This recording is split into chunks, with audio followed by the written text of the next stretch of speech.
Three, two, one. Welcome back to another episode of the Unscripted Exchanges. It is a rainy Friday in September, although I think the sun is trying to poke its head out here. Cole, how are you, man? I still got it. It's been a minute since I've done an intro. You've been taking the lead, but it feels good to You have it know, back. I'll give you a solid like 8 points on that. I think the energy was there. I think the energy was there. It's hard to hit a 10, dude. Like a 10 is like, I mean, the 10's like 10, like I you know when it's a 10. I think that was a generous rating as well. I would give it a 7. Like you said, I think the energy was there, but I didn't quite have it like I've had it in the past. And I don't know if I've ever had a 10. I don't think any of us have had a 10. We gotta. I think, dude, no, I can think back to one time.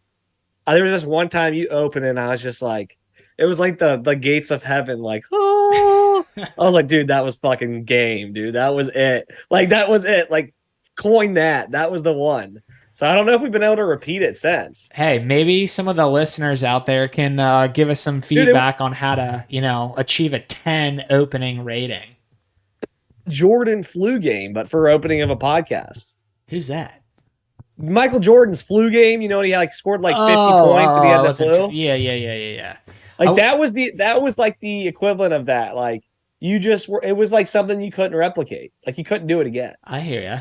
We need the energy and the type of vibe that the one like UFC announcer makes when he's what's that guy's name? Bruce somebody. I have to pull it up. I got a computer in front of me. It's definitely not Bruce Willis, I don't think. No, it's not Bruce Willis. I don't think it's Bruce Wayne either. No, it's not Bruce Wayne, although Batman's Yeah, pretty like badass. Bruce Wayne was on the tip of my tongue, and I was like, it's definitely not that dude.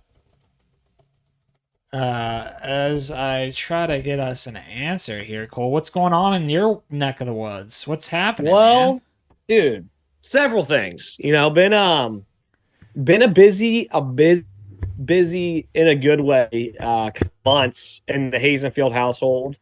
I think any aspiring fathers and husbands, yourself included, Mr. Huber, will go through, at some point when you have children and you're married, you go through it's kind of like a grind. And it's funny because nobody ever really talks about the grind of like parenting and like activities. I don't think a whole lot. Like when you're growing up and you're getting married, you're not hearing like, dude, there's going to be a time in your life when you have kids and they're old enough where like you've driven every single street in the city 15 times in a day. Like there's going to be times where you're all like, if you were to trace my steps on a map, you'd be like, dude, this looks like a ball of yarn. Like I was everywhere. Right. Right. So the past couple months for us has just been a whirlwind of soccer and volleyball and horseback riding and school and event after this and that. And don't get me wrong, I absolutely love it, but we're coming to like a brief pause coming up here. Soccer and volleyball, at least for a little bit, will be over. Like we'll probably kick into some stuff in the winter for Ava. And then I do have some exciting stuff coming up. I mean, hunting season is right around the bend. Heck yeah. Opening days tomorrow. So super, super excited to get back into the tree stand out in the woods. Whether or not I actually get a deer or not this year, I probably won't take anything small.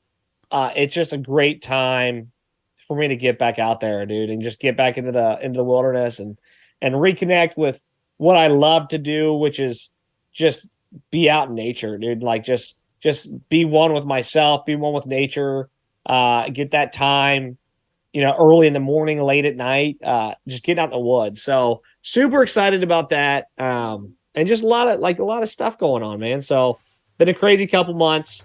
So there's a quick update. I could probably talk about all these little lessons I've learned, but just a lot going on, dude. Just a lot. I guess I really want to know when the Hazenfield household has a down downtime, down period. I feel like you guys always got something going on, which is a great thing. I'm not trying to knock that. I don't think you guys ever slow down. You guys are always, no matter the season, all right, we got this going on. Okay, end of this season, we're stepping into this, which is fantastic. You guys like to stay busy. You guys lead active lifestyles, you and your wife and your children, which is awesome. So kudos to you guys for juggling it all and making it happen, especially having young ones. Not only do you have your own personal interests, needs, hobbies, you still have to take care of the family too. I think it's you got a point. I now think about it. I don't even summer we just shift gears, but I think it's just a like a commitment to what we do. Mm. Like we go all in on it. Mm-hmm. And that's like a very, I've been called intense lately by a few people, and like I am intense. Yeah. That's part of my character. That's part of who I am. Like when I commit to doing something, I'm going to, especially when it revolves around like stuff with my daughters, Mm. in my family. Mm-hmm. Like we're not gonna half-ass it. Like Right. we're not gonna go dip one toe in. And like I even like so last night. So for Ava's soccer team, this is funny. So Ava's soccer team, like the GS girls Southeast Soccer, which is an unbelievable organization in Ohio. I think we'll end up sponsoring a team at least in the coming years through the podcast. I'd like, but I recently started helping out more and more, and I was asked if I'd want to run the tournament, and I'm like, yeah, sure, why not?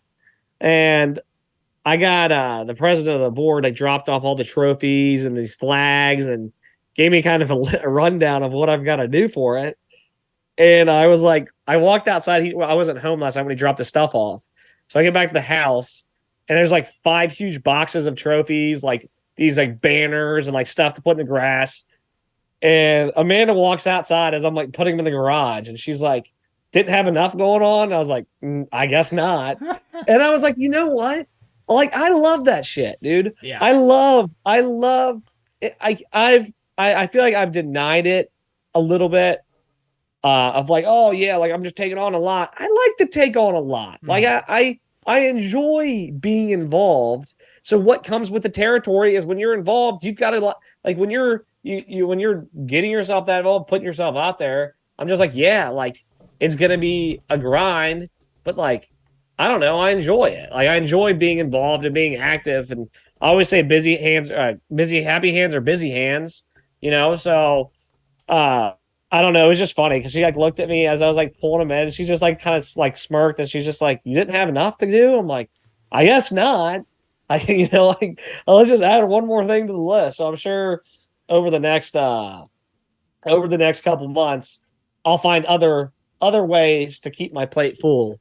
But it's just how I like to go about It's my it's business. it's who you are, man. I love it, and I'm pretty similar in terms of just living a very action-packed life, which it's Mhm. all relative, right? Like we both have some shared interests and hobbies, and there are certain things that you like to do that I don't necessarily, have a strong interest in, and vice versa. But like we're always moving and doing things. I think, life is long, life is short. It just really depends. But at the same time, like I want to make sure that when I look back, hopefully I get the option to fully reflect, like, dang, I packed in everything that I wanted to do. I think a lot of people, unfortunately, choose to have a mindset where it's like, well, I can't do that. It's like, well, is that really that accurate? Or are you the one, is that voice coming from your head and you're, imposing that belief system that, well, I can't, do all of these things. I can only pick one. And sure, there's points in time when you have to probably limit how much you're taking on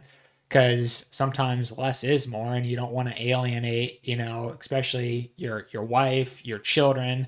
You want to be seen as a family man and around. You don't want to be, oh, well, I'm going on vacation with some buddies this week, or I'm going on a golf trip. See ya, when I get back.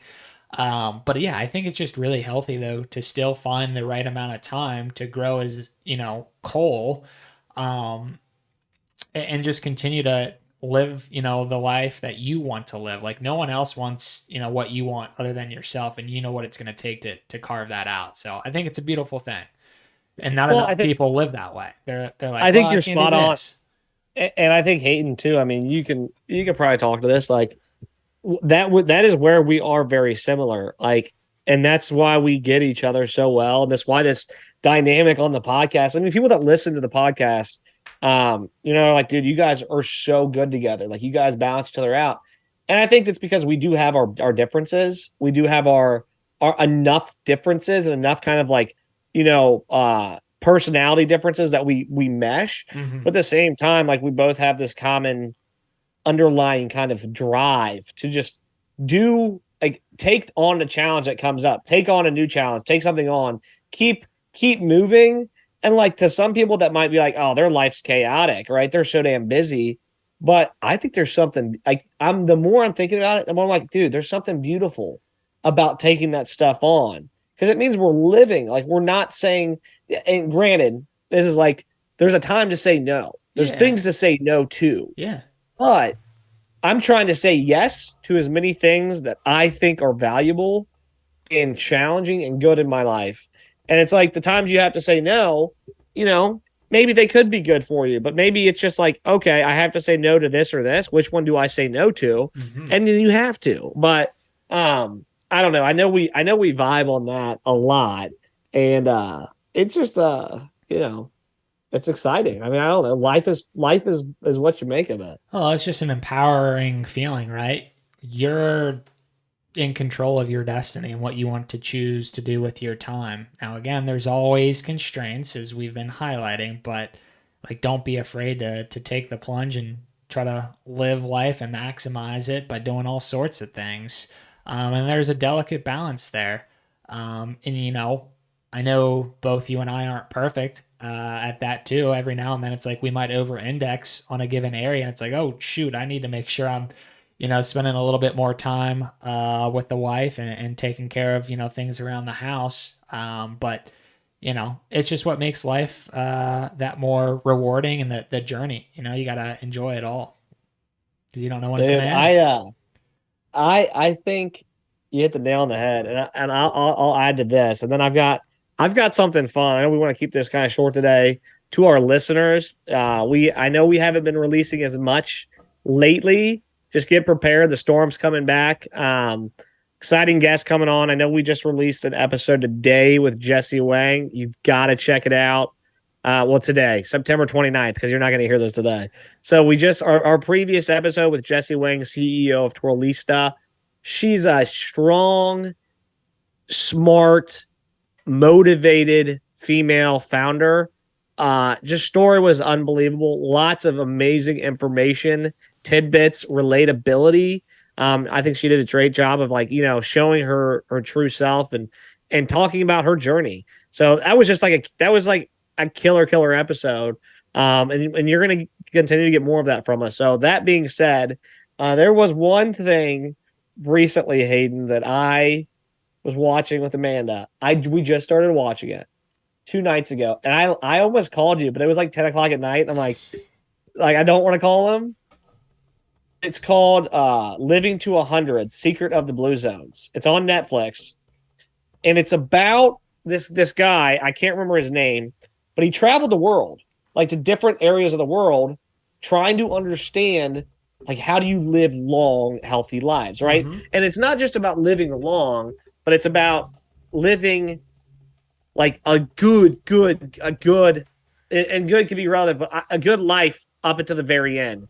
And to me, he kind of defines that as like, less physical ailments, less heart disease, lower diabetes rates, like better memory, right? Being cognitively Right, like your there. quality of life doesn't suffer, Right. at least Like not as much. Yeah, go ahead. yeah, it's like, how do you live the longest but still maintaining that like high quality of life? Mm-hmm. So he went around and studied different cultures and different blue zones that he Right. identified where the amount of centenarians, like where people that reach 100, Mm-hmm. was like 50 times higher than anywhere else in the world. Like, you go to like Okinawa, Japan was one of them, where the people living to 100 Mm-hmm. and that quality of life, and like the diabetes, the obesity, the heart disease, all of these diseases, dementia, all of these these health things, these issues, these health that we deal with here in America and all over the world, the rates of that were like 100 times lower, literally, and the rate of people living to 100 at that quality of life was like 50 times more. So it's like lower physical ailments, lower mental ailments, and longer, healthier, happier lives. And so this whole, and we're in episode 2 now, but he went like we watched the one on Okinawa, Japan, and just like, dude, it just got my mind racing. It's like, okay. And you know what's funny too, Hayden? And I'll let you kind of chime in because I know this is something that you're very passionate about is like, how do I maximize and optimize my health to live long, happy, healthy, right? That's like one thing I absolutely love. One of your passions I love the most and what I like gravitate to about you is that like that's one of your main focuses. And I know there's got other priorities, but that's so important because if you can do that, then you can optimize the rest of your life. And what was neat about the show, like I want to get the guy that did it. I can't remember his name, but I want him to come on this show because it was just unbelievable. Like he's our target. He's a target. Dan Butiner? I'm looking Yes. it up. Okay. Yes.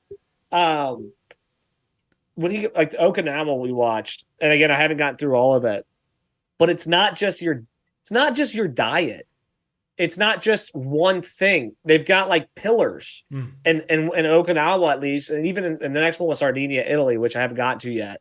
But he's just talking about like it's diet, and it's the way the culture has taught you to treat certain types of foods, and how active you're being, and how active you're, and how many like one of the things was friendships. Like you have to have good, healthy relationships constantly. Like loneliness kills. And talks about literally like how these people have formed a community and kept those communities and how they're living longer because they've got friendships and they're being challenged and they're being in a community.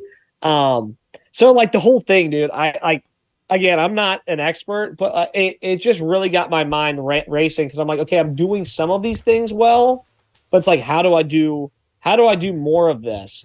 Because one of the things I thought was like he interviewed like a few people that were like 100, 101, 102 on there, and they were just like, still working, still doing their garden, still going for walks every day.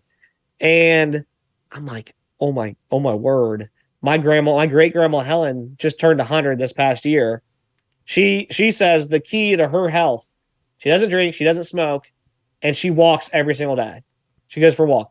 Dude, I'm telling you, like we could have her on this podcast and she just we should. That's what we're gonna do. We're gonna have Grandma Helen on. Let's do it. I'm pumped. Dude, she's 100 years old and the epitome of health. I mean, I met most 60, 70, 80-year-olds you meet, like, have she doesn't have any physical ailments, no diabetes, no heart problems, no dementia, like, unbelievable. And I'm like, okay, like maybe she's this is what I started thinking. I know I'm like ranting here. I started thinking, what is she doing? Like over in Okinawa, what kind of stuff are they doing? Is my grandma doing the same stuff? Well, like activity, like, Yeah. So anyways, it's just like a killer topic. And the show is like, it just got me really excited. If you can't tell.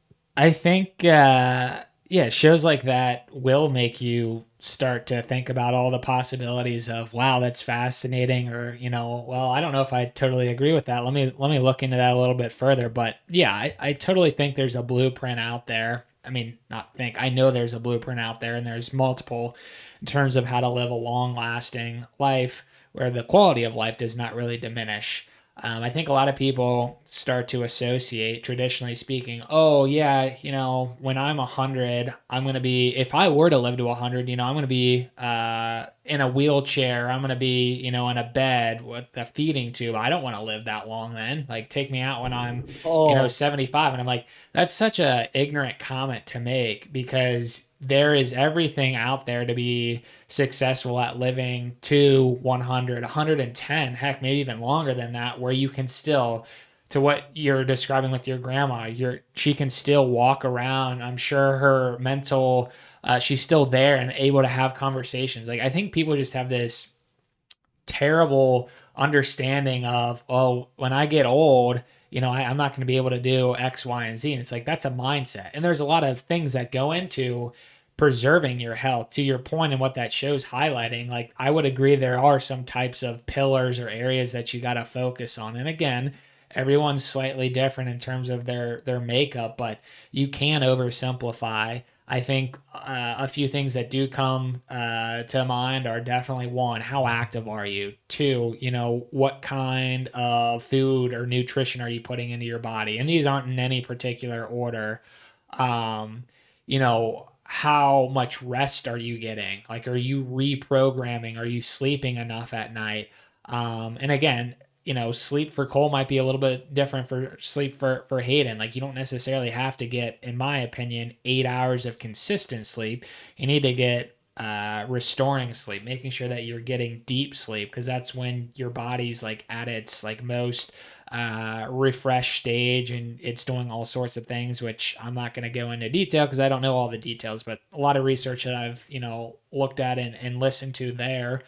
And I think those are just three areas. The other thing that I truly believe is fundamental to getting a pretty good read on where you are in life right now, excuse me, and where you could be in life, later on down the road, is how you're handling stress. I think stress is like the underlying factor, because stress then causes what's the buzzword that they talk about in the health community? Inflammation. You got to be very careful about what you're doing that causes inflammation in your body, and those things that we just highlighted all hit on that. So if you can get a good read on that, that's going to kind of give you a strategic outlook on how your overall health is. If you're stressed constantly, that's not good. So a lot of good things to keep in mind. I like that you brought up the stress. Um, I love that because that was one of, again, and granted, like you said, you hit the nail on the head. And what you always have to take, you take anything in life other than in my opinion the word of God. That's not taken with a grain of salt. That's the word of God. That's is what it is. Okay, you don't take that with a grain of salt. But most things in life, especially when they're like, their opinions or a gathered set of data, you have to take to a certain degree with a grain of salt. Meaning, like, you can believe it, but you can't be super like, oh, this is it. This is the only way, because everybody's different. Every culture is different. Every human body's different. We're all unique. So what I love about that, what got me so excited is the variables, like the things they point out of things you can do. Hayden, and you've dude, I'll say it right now, like the best decision I ever made, and to each their own, is quit drinking. Yeah. I quit drinking, and like I'm telling you, I think I extended my life. Like I 100% think by That's not a not feeling or opinion. That's a fact.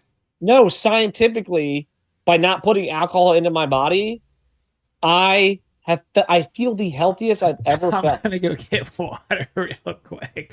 Oh, you're like choking over there. Yeah, I got dust or something, so I don't. You know, Keep I'm talking about not drinking, and he goes and pops a. He goes and gets a bottle of vodka. I'm dying over here. I don't know if it's dust or what. I'm trying to hold All right, it. well, I'll hold my. Get some water. I know. I'm trying to hold it together real quick, but I don't want to ruin the rest of the episode. So give me 60 seconds. Okay. Do you want me to just keep talking, or do you pause it?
Are you back? Are we back in action? I think so. I was dying, man. I don't know what's in the air over here at the Huber house. Dude, But I'm we're gonna telling have you, to get probably some. asbestos. I don't know about that. I was just kidding. I'm Let's just hope kidding. not. I think it's just dust over here. Jimmy hasn't been cleaning off the Dude, studio very well. Jimmy's a piece of shit. Jimmy. Um, I don't know what I was getting at, but I think you hit the nail on the head with the stress. Uh, Yeah. and I will say this: that I don't know how to like express this. Let me just try it, guys. Bear with me here. Not being stressed and anxious is a very tough thing to do. Hmm. I want to say that again, like, and that's the I'm just gonna be that's the best way I can phrase it. Not being stressed or anxious in this day and age with a busy life is extremely hard to do. And why? It's because that feeling of stress or that feeling of anxiousness sometimes drives us to get things done, or we use that as motivation, or we use that as an outlet. Like, oh, I'm just stressed, I'm just anxious, right? We've I feel like, and I'm trying to shift that gear. I've got so used to letting stress be a driving force and part of my everyday life. Hmm. Like I was like, okay, being stressed and anxious about certain things is just part of who I am, and like deal with it, live with it. Like, and yes, it is. It is. There's a certain degree like you can't get rid of. Well, it's in our But when I DNA start, to jump in. Like everyone does have anxiety or anxiousness. Like you have to have that because that's what gets a human being up out of their bed and to go live life. Like if you didn't have, and I forget all the scientific terms, like you would literally just be like, oh, a I'm not vegetable, gonna, yeah, you'd be, you wouldn't have to do anything. yeah, But it's like, I guess what I'm getting at is letting go of the anxiousness or stress in certain areas of your life is it. It's a very uncomfortable feeling when you go, there's nothing more I can do here. I'm not going to let it stress me out. There's nothing more I can do at this moment. Why am I worrying about it late at night? yeah. There's nothing more I can do to get this for move this faster. Why am I? When you start asking those questions, answering them, and then trying to really like believe in that, it is so uncomfortable because I feel like, at least for me, I was so used to like just being okay with overthinking things and stressing out about them Mm-hmm. and being anxious and being like, I know I can't change it, but I want to change it. So let me think about it for 3 more hours. Like, no. And it's like that, I don't know, that feeling of like when you really try to sink your teeth into that and practice it. I'm still practicing it every day. I'm trying to practice it every day and every night. Um, it's a journey I'm taking, and it's a journey I suggest we all take as human beings, is to find that balance. And it's weird. Like it's weird. Like when I go to the stable with the girls and I've mentally prepared myself after work to like leave work, leave it behind. There's nothing more I can do at that moment. There's nothing more, no more emails I need to answer, no more calls I need to take. Nothing's going to burn down. And if it does, so what? Yep. When I get there and it's like, and I've flushed all that cortisol and all that stress out of my system. And I'm like, is this what it feels like to be just happy? Like truly happy in the moment? It's a weird feeling. Like it's almost an uncomfortable feeling. I'm telling you, I'm sure a lot of people can probably relate. Not everybody, but to truly be happy in the moment and truly just be present and let go of the stress and anxiety, you've got to practice it. But I'm telling you, Hayden, it's been like profound, weirdly profound for me lately. And I'm telling you, like when I get those, like holy smokes, like I'm not thinking about work. Is that a wrong bad thing? I'm not thinking about the podcast. Shouldn't I be thinking about the podcast? Shouldn't that be on my mind? Isn't that because I'm motivated and driven? It's like doesn't mean I'm any less driven or motivated because I'm not thinking about it 24/7. Like it's okay not to, right? It's okay Exactly. not to be worrying about the next thing. And so I don't know. I just I wanted to make that because I think that's something that I hope over the next 5 to 7 years or longer, if I continue to practice it, that will extend my life, a happy, healthy life for me. definitely. I think I'll chime in with a few additional points there, and I'm loving everything that you're sharing there. Appreciate the candidness. I I think, and you use the word practice. Like I think it's something that never really goes away if you choose to actively practice it. Like you gotta, continue to, and I know we use these words very frequently on the show, optimize or maximize. And what that means for each one of us is a slightly different, recipe for success. But you have to be willing to practice on taking care of, your stress management or your anxiety. And again, as we were highlighting a few minutes back, there's all sorts of things that you can do. So anyone actively listening to us, like all we're saying is like, look, throw the sink, and can have used that phrase many times too. Throw the sink at what a better you looks like.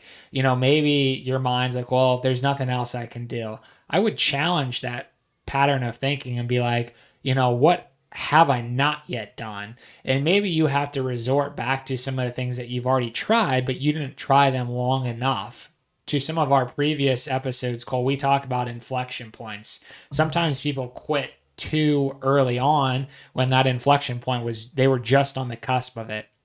So the people that are like, oh, I don't want to cut out drinking. And look, that's fine. I'm not trying to go out there and tell people what they should and shouldn't do.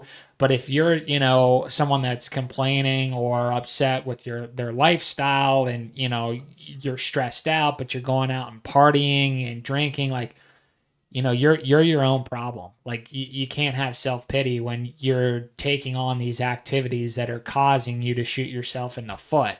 And using drinking for example, like removing that from your life, like is going to just open up so many doors for you to just have a clearer state of mind in terms of, well, I don't need to structure my schedule or my life around going out and drinking. Like there's so many other things to life, which is a beautiful thing. And you're not walking around just in this anxious state of mind, at least after the fact, after having a night of drinking or a day of drinking. And again, we use that as like an example because Cole and I, we lived that lifestyle before, and it's fun. Don't get us wrong, but like there's a point in life where you shift. Like there's much more to life, especially if you're trying to start a family, you're just trying to grow businesses. Like tell me one, and I'm sure someone could, but there's not that many successful business. I'm catching myself as I think out loud. There's not that many successful business people out there that are going out partying, drinking heavily. You just can't do that. Like you have to change behaviors and replace them for better ones. And again, you just got to actively practice. Okay, what is it going to take for me to, not be so anxious and live in the moment? I love the way that you were describing how, you're leaving your work at work and you're being more present with your kids. Like that is a beautiful thing to understand and be able to do. I think a lot of us should be able to do that, but for whatever reasons we don't. So I love that you're able to switch into that gear, because when your time comes to an end, you're not going to be wishing, oh, I wish I worked spent more more. time, yeah, working or thinking about, the podcast. Like you're going to be like, wow, I wish I would have given, additional time, at the stables with my kids, for example. Or I wish, I traveled to a couple of more places with my wife versus, trying to work an extra 70 hours in the month of August to try to make an extra 2 grand. Like, does it really matter? Yes and no. But like, you just got to think big picture too at the same time. Well, I think everything you said, Hayden, is spot on, and I would just end with this too, because I think we're going to have a lot of people saying, "Well, I can't just leave work," and so I'm going to give them this. I'm going to add this little tidbit. This little last thing is, there's a difference between leaving work behind completely and leaving the stress behind completely. I've really focused on like, if there's something I need to handle, I will handle it. Yeah. I'm not going to just ignore it. Yeah. If I get a call from a client or I get a call from, somebody that works for me, I'll go deal with it. Right. If I have a project, I will deal with it, but I'm not going to let that impact I'm not going to let that impact the rest of my night or day. So what I'm getting at is like, especially for entrepreneurs, or people in sales or people that have, work with different people in different parts of the world, you might not be able to always do that, but take the time when you can and try to I love Joe Burrow for this, and Joe Burrow is going to come on the show. He literally compartmentalizes like nobody. I mean, there's a lot of greats out there that compartmentalize, but that dude at like 26 years old is like a machine when it comes to compartmentalizing his life. Going, okay, I've got a job to do. I'm going to go do it. I'm going to do it well. I'm going to leave the outside world, and and like, that's what you got to do sometimes. Compartmentalize, like, oh, I did get interrupted. I do need to handle this, but I'm going to compartmentalize this and like, oh, this is work. I'll get the work done and I'm back. Yep. I'll get this done and I'm back. And again, just coming back to like trying to be realistic here that it really isn't always possible. And like, Hayden, you and I, we're entrepreneurs. We're building this podcast. We're never going to be able to just totally shut everything off. Yep. But we can practice compartmentalizing and getting rid of that stress that follows it. Absolutely. Right. And so you can deal with something that comes up without letting it like impact you at a super stressful level. Oh, something went wrong. Let me find a solution. But I'm not going to let it negatively impact me, but I will address it. And so that's like, I'm just trying to be like realistic that like those are things that happen.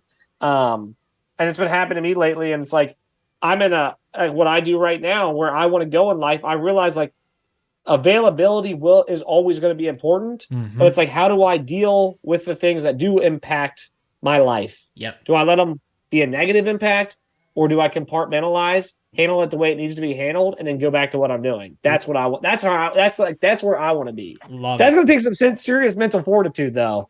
I love it. Yeah, it's just getting your priorities straight and saying, yes to the things that are important and no to the things that aren't as important. And we've talked about it ad nauseum. I think we should create our own Netflix series, speaking it into existence, called Living Beyond 100, Developing a Meaningful and Lasting Life by Cole and Hayden. So tune into our Netflix special in the year 2026. We'll make it come to life here. But yeah, I love that, everything that you're highlighting with Live to 100, Secrets of the Blue Zones, and we're advertising for free for them, but why not? I really enjoyed our conversation because, like you said, this is one of my big passions, and I think more and more people are starting to consider this as a passion because who wouldn't want to live their best life, right? And not walk around anxious or feeling a certain way. And again, we're all human beings. Feelings are always going to be there, but there are certain tactical things that you can do to help aid and reduce the amount of, again, the big word today is stress in your life. So yeah. To those that are listening, we hope you guys are continuing to crush your own personal journey, reflecting on what's working, what isn't necessarily working, getting better. But again, as Cole and I have touted, we're not necessarily a how-to podcast. Every now and then we might push a little bit of that, but these are just our honest and personal opinions that we like to share, but also sprinkling in facts as much as we can. Cole, I don't know if you'd have anything else to share before we sign off. I just wanted to reiterate one thing that we can sign off. You made the comment that so many of us are believing by the time we hit our 80s or 90s, we're going to be in a wheelchair. We're going to be sick. That's just the inevitable. And it's just like, dude, let's flip that script. Like, I love that message. Flip that script. Why? Like, why? Ask the question, why?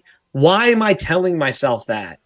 Okay, why can't I live to 100 or even 90, whatever it is, and be the healthiest I possibly can, be completely with it, be able to interact with my grandchildren, great grandchildren, or no grandchildren, whatever. Like, dude, who cares? I love that message because I think we're in a society where we like to start just brainwashing ourselves to think that this is just the way it's got to be, and I just say, like, screw that. Like, we don't need that. It's up to you to determine the truth.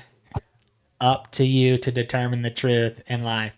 All right. Well, folks, thank you once again for tuning in to another episode of the Unscripted Exchanges podcast. Cole and I have a lot of big things coming in the works, as Cole was mentioning at the beginning, and we're excited to bring that to you guys here in the future.